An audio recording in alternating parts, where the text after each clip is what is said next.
Hi ಎಲ್ರಿಗೂ ನಮಸ್ಕಾರ. ಎಲ್ಲರೂ ಹೇಗಿದ್ದೀರಾ? Welcome back to my YouTube channel. So ಇವತ್ತು ನಮ್ಮ ಗಿಡದಲ್ಲಿ ಸ್ಪೆಷಲ್ಲಾಗಿ ಒಂದು ಹೂ ಬಿಟ್ಟಿತ್ತು.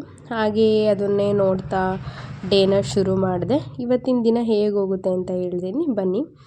ರಾತ್ರಿ ಹಾಲಿಗೆ ಮೊಸರಾಕಿ ಹೆಪ್ಪಾಕಿಟ್ಟಿದ್ದೆ. ಸೊ ಚೆನ್ನಾಗಿ ಹೆಪ್ಪಾಕಿತ್ತು. ಎದ್ದ ತಕ್ಷಣ ಅದನ್ನು ನೋಡೋದೇ ಒಂದು ಖುಷಿ. ಹಾಗೆ ಎಲ್ಲರಿಗೂ ಕಾಫಿನೂ ಮಾಡಿದೆ. ಎದ್ದ ತಕ್ಷಣ ಕಾಫಿ ಬೇಕೇ ಬೇಕಲ್ಲ.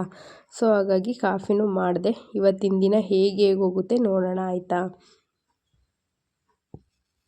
ಸೊ ಎಲ್ಲರಿಗೂ ಕಾಫಿ ಕೊಟ್ಟೆ. ಒಂದು ತೊಂಡೆ ಗಿಡ ಹಾಕಿದ್ವಿ, ಅದು ಹಬ್ಬಿತ್ತು. ಅದಕ್ಕೆ ಚಪ್ರ ಹಾಕಕ್ಕಮ್ಮ ಈ ತಾತ ಎಲ್ಲ ಬಂದು ಎಲ್ಲ ಹೆಲ್ಪ್ ಮಾಡಿಕೊಡ್ತಿರ್ತಾರೆ ನಮಗೆ. ಸೊ ಅವರಿಗೆ ಚಪ್ರ ಹಾಕಕ್ಕೆ ಹೇಳಿದ್ದು, ಅವ್ರು ಹಾಕ್ತಾಯಿದ್ರು.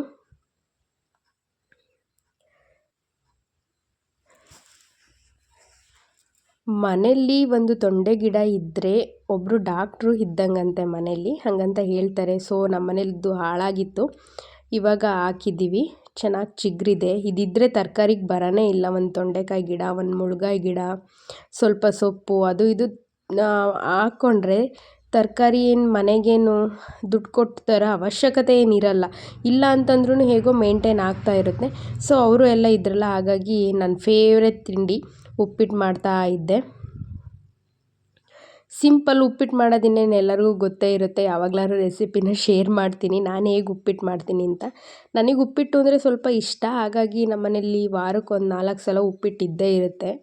ಯಾವಾಗ ಏನಾದ್ರು ತಿನ್ನಬೇಕು ಅನಿಸುತ್ತೆ ಅವಾಗೆಲ್ಲ ಉಪ್ಪಿಟ್ಟು ಮಾಡಿಕೊಂಡೇ ತಿನ್ನೋದು ನಾನು. ಉಪ್ಪಿಟ್ಟು ಆರೋಗ್ಯಕ್ಕೆ ಒಳ್ಳೆಯದು ಅಂತಲೇ ಹೇಳ್ಬೋದು. ಈ ಕೈಕಾಲು ನೋವು, ಮಂಡಿ ನೋವು ಇರೋರಿಗೆಲ್ಲ ಉಪ್ಪಿಟ್ಟು ತಿಂದರೆ ಸ್ವಲ್ಪ ಆರೋಗ್ಯಕ್ಕೆ ಒಳ್ಳೆಯದು ಅಂತ ಹೇಳ್ತಾರೆ. ಉಪ್ಪಿಟ್ಟು ಏನು ಅಯ್ಯೋ ಕೆಲವರು ಉಪ್ಪಿಟ್ಟು ಅಂದರೆ ಅಯ್ಯೋ ಉಪ್ಪಿಟ್ಟಾ ಅಂತಾರೆ. ಸೊ ಹಂಗೇನಿಲ್ಲ, ಉಪ್ಪಿಟ್ಟು ಒಂದು ಹೆಲ್ದಿ ಫುಡ್ ಅಂತಲೇ ಹೇಳ್ಬೋದು. ಆಮೇಲೆ ಇದು ಶುಂಠಿ ನಮ್ಮ ಮನೆಯಲ್ಲಿ ನಾನೇ ಹಾಕಿ ಬೆಳೆದಿರೋದು. ಇದು ಗೊಬ್ಬರ ಔಷಧಿ ಏನಿಲ್ಲ, ಆರ್ಗ್ಯಾನಿಕ್ ಶುಂಠಿ ಅಂತಲೇ ಹೇಳ್ಬೋದು. ಮನೆ ಹತ್ರನೇ ಹಾಕ್ಕೊಂಡು ಬೆಳೆಸಿರೋದು. ಶುಂಠಿನೇನು ಡೈಲಿ ಬೇಕೇ ಬೇಕಲ್ಲ, ಮಜ್ಜಿಗೆಗೆ ತಿಂಡಿಗೆ ಎಲ್ಲ ಬೇಕಲ್ಲ. ಹಾಗಾಗಿ ಎಲ್ಲ ನೀಟಾಗಿ ರೆಡಿ ಮಾಡಿ ಇಟ್ಕೊಂಡಿದ್ದೆ. ಹಾಗೆ ಮಧ್ಯಾಹ್ನಕ್ಕೆ ಅಮ್ಮ ಮುದ್ದೆ ಮಾಡ್ತಾಯಿದ್ರು. ಇವತ್ತು ಅವರೇ ಅಡುಗೆ ಮಾಡ್ತಿದ್ರು.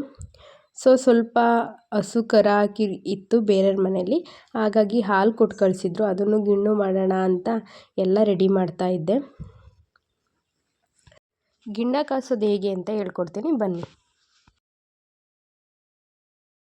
1 ಲೀಟ್ರ್ ಹಾಲು, ಹಾಗೆ ಅದು ಕೊಟ್ಟಿರೋ ಗೀಬು, ಆಮೇಲೆ ಸ್ವಲ್ಪ ಏಲಕ್ಕಿ, ಶುಂಠಿ, ಹಾಗೆ ಬೆಲ್ಲ. ಫಸ್ಟಿಗೆ 1 ಲೀಟ್ರ್ ಹಾಲನ್ನ ಒಂದು ಪಾತ್ರೆಗೆ ಹಾಕ್ಕೋಬೇಕು. ಹಾಲನ್ನ ಕಾಯಿಸಿರಬಾರ್ದು, ತಂಬಾಲಾಗಬೇಕು.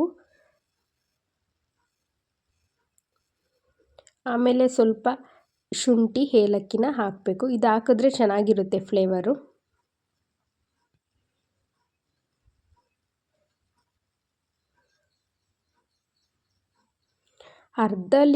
ಒಂದು ಲೀಟ್ರ್ ಹಾಲಿಗೆ ಒಂದು ಅರ್ಧ kg ಬೆಲ್ಲ ಹಾಕಬೇಕು. ಬೆಲ್ಲನ ಪುಡಿ ಮಾಡಿ ಹಾಕ್ಕೋಬೇಕು, ಇಲ್ಲಾಂದರೆ ಕರ್ಗೋಕ್ಕೆ ಟೈಮ್ ಆಗಿಬಿಡುತ್ತೆ. ಹಾಗಾಗಿ ಪುಡಿ ಮಾಡಿ ಹಾಕ್ಕೋಬೇಕು.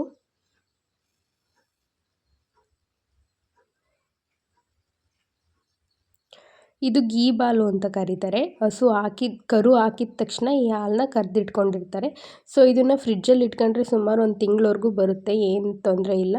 ಅದನ್ನೊಂದು 3 ಸ್ಪೂನ್ ಹಾಕಬೇಕು, ಜಾಸ್ತಿ ಹಾಕಬಾರ್ದು.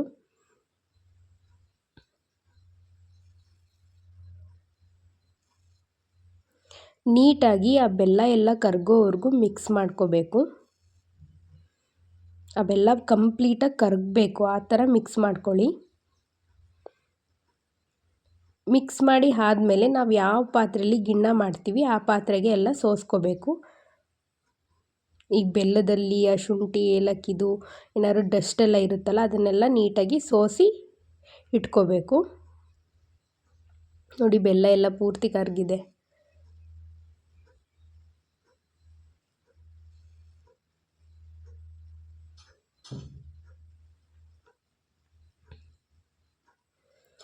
ಆಮೇಲೆ ಒಂದು ಕುಕ್ಕರ್ ಇಟ್ಟು ಅದರೊಳಗಡೆ ಈ ಥರ ಒಂದು ಸ್ಟ್ಯಾಂಡ್ ಇರುತ್ತಲ್ಲ ಮನೆಯಲ್ಲಿ, ಆ ಸ್ಟ್ಯಾಂಡನ್ನ ಇಟ್ಬಿಟ್ಟು ಒಂದು ಅರ್ಧ ಚೆಂಬಷ್ಟು ನೀರು ಹಾಕಬೇಕು.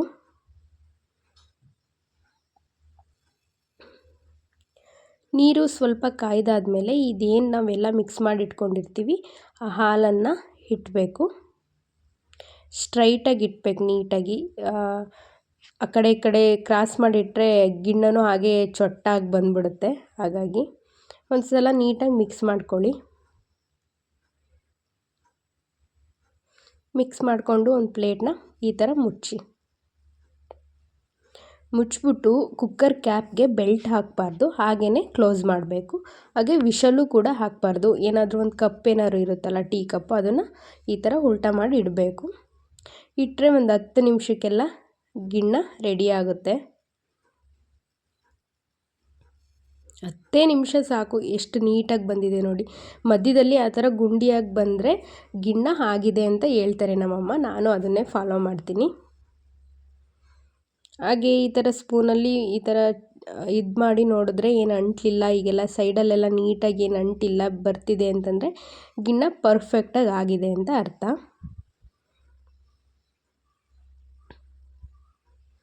ನೋಡಿ ಎಷ್ಟು ಚೆನ್ನಾಗಿ ಬಂದಿದೆ. ಅದು ಇನ್ನೂ ಸ್ವಲ್ಪ ಬಿಸಿ ಇತ್ತು, ತಣ್ಣಗಾಗಬೇಕಿತ್ತು. ನನಗಲ್ಲೇ ತಿನ್ನಂಗೆ ಆಗ್ತಿತ್ತು. ಸೊ ಹಾಗಾಗಿ ನಾನು ಹಾಕ್ಕೊಳ್ತಾ ಇದ್ದೆ. ಗಿಣ್ಣ ಚೆನ್ನಾಗಿ ಬಂದಿತ್ತು. ಈ ಹಾಲಲ್ಲಿ ಇಮ್ಯುನಿಟಿ ಪವರ್ ಜಾಸ್ತಿ ಇರುತ್ತಂತೆ, ರೋಗ ನಿರೋಧಕ ಶಕ್ತಿನೂ ಜಾಸ್ತಿ ಇರುತ್ತೆ. ಹಾಗಾಗಿ ಗಿಣ್ಣುನ ಹಸು ಏನಾದರೂ ಕರು ಹಾಕಿದಾಗ ಮಿಸ್ ಮಾಡಬೇಡಿ, ಮನೆಯಲ್ಲಿರೋರು ಮಾಡ್ಕೊಂಡು ತಿನ್ನಿ. ಹಾಗೆ ಅಮ್ಮ ಎಳ್ಳೆಲ್ಲ ತೊಳೆದು ಒಣಾಕ್ತಿದ್ರು, ಒಬ್ಬಟ್ಟು ಮಾಡಿಕೊಡ್ತೀನಿ ಅಂತ.